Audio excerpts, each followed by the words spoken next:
ముఖ్యమంత్రి రేవంత్ రెడ్డి గారి నాయకత్వంలో ఏర్పాటు చేసినటువంటి ఈ సభకు వచ్చి వివిధ హోదాల్లో ఆసీనులైనటువంటి వేదిక మీద ఉన్నటువంటి పెద్దలకు, మరి తెలంగాణ నలుమూలల నుంచి విచ్చేసినటువంటి నాయకులకు, కార్యకర్తలకు, పత్రికా సోదరులందరికీ కూడా నా హృదయపూర్వక నమస్కారం.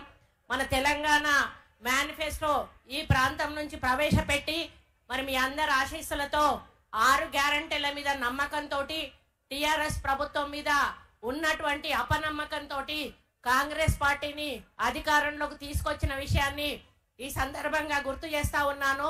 9.5 సంవత్సరాల అహంకార పాలనకు చరమగీతం పాడి ఇందిరమ్మ పాలన తెచ్చుకున్న ఘనత ఈ తెలంగాణ రాష్ట్ర ప్రజలది అని చెప్తా ఉన్నాను. 100 రోజుల్లోనే 5 గ్యారంటీలను అమలు చేసి అన్నింటినీ కూడా కేబినెట్ లో ఆమోదం పొంది ఎలక్షన్ల తర్వాత మిగతా గ్యారంటీలను కూడా మీ ముందుకు రేవంత్ రెడ్డి గారి నాయకత్వంలో ఈ కాంగ్రెస్ ప్రభుత్వం, ఇందిరమ్మ ప్రభుత్వం తీసుకురాబోతుంది అని చెప్పడానికి నేను గర్వపడతా ఉన్నాను. ఈరోజు 200 యూనిట్ల కరెంట్ ఫ్రీ గాని, 500కు గ్యాస్ సిలిండర్ గాని, మహిళల్లో ఉచితంగా బస్సు ప్రయాణం గాని, ఇటువంటి కార్యక్రమాలన్నీ ఇప్పటికే మనం అమలు చేసి ఉన్నాము.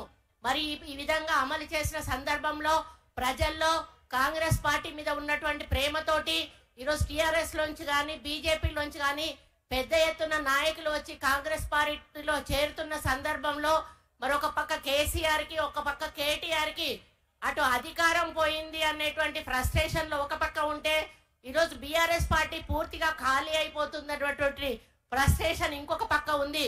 మరి చాలా రోజుల తర్వాత, అంటే నాకు కేటీఆర్ నోటీస్ ఇచ్చిన విషయం కూడా మీకు తెలుసు. నేను ఏమీ మాట్లాడలేదు ఆయన గురించి. అయ్యా న్యూస్ ఇట్లా వస్తా ఉన్నాయి, నువ్వు ఇట్లా చేసినావు, మరి హీరోయిన్లను బ్లాక్ మెయిల్ చేసినావు అనేటువంటి ఒక మాట చెప్పినందుకు మరి నాకు నోటీస్ పంపిండు కేటీఆర్. ఇదే వేదిక మీద నుంచి అదే కేటీఆర్ని అడుగుతా ఉన్నాను, నిన్న మీ అయ్య ప్రెస్ మీట్ పెట్టినప్పుడు నువ్వు ఎడో పక్క రెండో మనిషిగా కూర్చొని ఉన్నావు. నీ అయ్య ఎటువంటి మాటలు మాట్లాడిండో ఒక్కసారి నువ్వు నీ చెవులతో విన్నావా అని అడుగుతా ఉన్నా. కుక్కల కొడుకులారా అని తిడితే ఎవరు తిడతా ఉన్నావు కేసీఆర్ అని చెప్పి నేను అడుగుతా ఉన్నాను. తెలంగాణ మహిళలను తిడుతున్నావా? కొడుకులు అంటే, కుక్కల కొడుకులు అంటే ఆడవాళ్ళందరినీ కూడా కుక్కలు అని తిడుతున్నావా అని చెప్పి ఈ సందర్భంగా నేను అడుగుతా ఉన్నాను.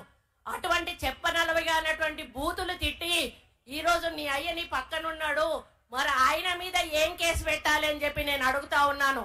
ఆయనను బహిరంగంగా ఉరి తీసినా కూడా ఆయన మాట్లాడిన మాటలకు క్షమాపణ లేదు అని చెప్పి సందర్భంగా విజ్ఞప్తి చేస్తా ఉన్నాను. కాబట్టి ఇక్కడ ఉన్న సోదరులందరికీ ఒక్కటే విజ్ఞప్తి చేస్తా ఉన్నాను, నేనేం మాట్లాడకుండానే నాకు నోటీస్ ఇచ్చింది. కేసీఆర్ మాట్లాడిన మాటలకు మీరెంత మంది నోటీస్ పంపగలుగుతారో అంతమంది కూడా నోటీస్ పంపాలని చెప్పి సందర్భంగా ఆదేశిస్తా ఉన్నాను. కాబట్టి ఇప్పటికైనా కూడా టిఆర్ఎస్ నాయకులకు ఒక్కటే చెప్తా ఉన్నాను, హెచ్చరిస్తా ఉన్నాను, మీరు తిడితే పడడానికి మేము ఇక్కడ లేము. మేము ప్రజల విశ్వాసంతో అధికారంలోకి వచ్చి ఇక్కడ కూర్చున్నాము.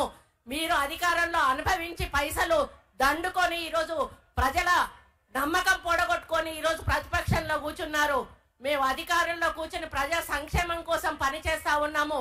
మమ్మల్ని ఇక మీద ఒక్క మాట మాట్లాడినా కూడా మర్యాదగా ఉండదు అని చెప్పి ఆ చవటలకు, ఆ దద్దమ్మలకు, ఆ టిఆర్ఎస్ నాయకులు అందరూ కూడా చేతగాని వాళ్ళందరినీ కూడా హెచ్చరిస్తూ అందరూ నోరు దగ్గర పెట్టుకోండి, లేకపోతే భవిష్యత్తులో ప్రజలు మీకు తప్పకుండా గుణపాఠం ఇప్పటికే చెప్పారు. రేపు ఎంపీ ఎన్నికల్లో కూడా గుణపాఠం చెప్పబోతున్నారు అనే విషయాన్ని ఈ సందర్భంగా విజ్ఞప్తి చేస్తూ మనమందరం కూడా కాంగ్రెస్ పార్టీ గెలుపు కోసం కృషి చేసి 15 ఎంపీ స్థానాలను గెలిపించి సోనియా గాంధీ గారికి, రాహుల్ గాంధీ గారికి, ప్రియాంక గాంధీ గారికి బహుమతిగా ఇవ్వాలని కోరుకుంటూ మీ అందరికీ నమస్కారం తెలియజేస్తూ సెలవు తీసుకుంటా ఉన్నాను. జై కాంగ్రెస్.